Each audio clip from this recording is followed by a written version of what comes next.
Channel पे मैं हूँ एक कश्यप। बिहार शिक्षक स्थानांतरण की लिस्ट जारी हो गई है और इस लिस्ट में कौन कौन सी बातों को मेंशन किया गया है, आने वाले समय में बिहार में जो और सारे लिस्ट जारी होंगे, इस बात से अब ये क्लियर होता हुआ दिख रहा है कि बिहार सरकार की शिक्षा विभाग ने अपने स्थानांतरण के रफ्तार में थोड़ा तेज़ी दिया है, जिस कारण से ये अब लिस्ट जो आप देख रहे हैं ये बिल्कुल विभाग के द्वारा प्रदर्शित किया गया है, जिसमें प्रथम चरण के कुछ शिक्षकों के स्थानांतरण संभव हो सके हैं। इसी विषय पर बात करेंगे कि बिहार में शिक्षकों के स्थानांतरण की प्रक्रिया कब तक कंप्लीट कर ली जाएगी। दूरी के आधार पर महिला शिक्षक स्थानांतरण या पुरुष शिक्षक स्थानांतरण अंतर जिला के संदर्भ में विभाग क्या इस बार मार्च महीने के अंतिम तक द्वितीय चरण तक कंप्लीट कर पाएगी या नहीं कर पाएगी, या ये आने वाले समय में क्या ये संभावना होता हुआ दिख रहा है कि ये पूरी बहाली की प्रक्रिया जून तक खींची जा सकती है। इस विषय पर बात करेंगे। लेकिन अगर आप नए जुड़े हैं तो बिहार शिक्षक स्थानांतरण से संबंधित और सारे न्यूज़ के लिए आप मेरे चैनल को ज़रूर सब्सक्राइब कर लीजिएगा, बेल आइकन को दबा दीजिएगा, वीडियो अच्छा लगेगा तो लाइक ज़रूर कीजिएगा। आज के इस लेटर का जो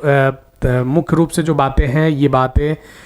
यहाँ पे जो शिक्षा विभाग के प्राथमिक शिक्षा निदेशक, माध्यमिक शिक्षा निदेशक, इनके अलावा कुछ और अन्य अधिकारियों के जो मार्गदर्शन में जो पैनल तैयार किया गया था, उसके आधार पर यहाँ पे जो आवेदन प्राप्त हुए थे लगभग 1,90,000 शिक्षकों का, उनमें से कुछ शिक्षकों के स्थानांतरण संभव हो पाए हैं। इनमें से जो आप आंकड़ों को देख सकते हैं कि लगभग जो 5 पॉइंट बनाए गए थे प्रथम चरण में, इनमें से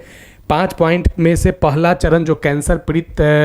बीमारी से जो शिक्षक थे, जिसमें सबसे पहले नियमित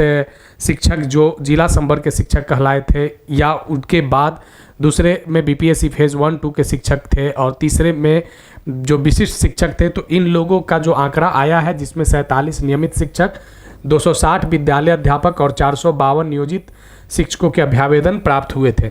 इनके संदर्भ में जो नियमित शिक्षकों में से 47 अभ्यावेदन का जब स्क्रूटनी किया गया था, उसमें से पहले ही लिस्ट जारी हो चुका था। बीपीएससी ट्री 1 और ट्री 2 में आप देख सकते हैं कि विभिन्न प्रकार के असाध्य रोग, विभिन्न प्रकार के कैंसर के आधार पर स्थानांतरण के लिए 260 आवेदन प्राप्त हुए थे।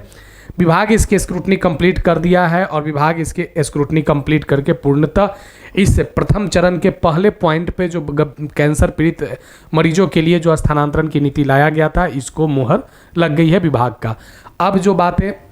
निकल कर आ रहे हैं कि बचे हुए जो शिक्षक हैं उनके स्थानांतरण संबंधित, देखिए यहाँ पे आप लिस्ट को देख सकते हैं। उन जो बचे हुए शिक्षक हैं उनके स्थानांतरण से संबंधित बातों को लेकर बिहार सरकार क्या अब अपनी रफ्तार को तेज किया है, तो ये बात इस चीज़ से क्लियर होता है कि पॉइंट नंबर 1 क्लियर हो चुका है, और दूसरे पॉइंट में जो और सारे जैसे किडनी जैसे गंभीर बीमारियां थे, उसके बाद आप देख सकते हैं कि इसमें जो 4 मानसिक रूप से ग्रसित लोग थे, उसके बाद दिव्यांगता का आधार था, तलाकशुदा महिलाएं जो थी या विधवा महिलाएं थी, ये जो 5 पॉइंट प्रथम चरण में बनाए गए थे, इस 5 पॉइंट वाले स्क्रूटनी होते होते आप मानकर चलिए कि मिड मार्च तक इनकी संभवतः, अगर इस रफ्तार से अगर चलते रहे तो मिड मार्च तक कंप्लीट हो जाएगा। द्वितीय चरण में जब आप आएंगे, वहाँ पे पति पत्नी के पदस्थापना के आधार पर 16,000 स्क्रूटनी वाले अभ्यावेदन है, वहाँ पे स्क्रूटनी संभवतः ये आने वाले समय में थोड़ा सा ये प्रथम चरण से आसान हो जाएगा। तीसरा और चौथा चरण,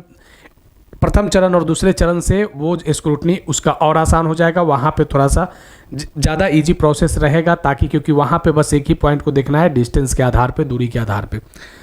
तो जो स्थानांतरण से संबंधित विभाग का जो जारी हुआ है, ये जो शिक्षकों का जो लिस्ट जारी हुआ है, इसमें कुछ अब सेटिस्फेक्शन देखने को आपको मिल सकता है। यह काफ़ी एक महत्वपूर्ण इन्फॉर्मेशन है बिहार में उन शिक्षकों के लिए जो नियमित शिक्षक हो या बीपीएससी के द्वारा अपॉइंट या विशिष्ट शिक्षक हो। खास करके इन शिक्षकों का स्थानांतरण की मांग जो था, ये लगभग 6 महीनों से चल रहा था। 1,90,000 आवेदन में से बहुत कह सकते हैं कि नाम मात्र का हुआ है, अगर कहें तो 1% भी स्थानांतरण का अभी तक फीडबैक नहीं है। लेकिन फिर भी विभाग को इसके लिए एक महत्वपूर्ण, जिस तरीके से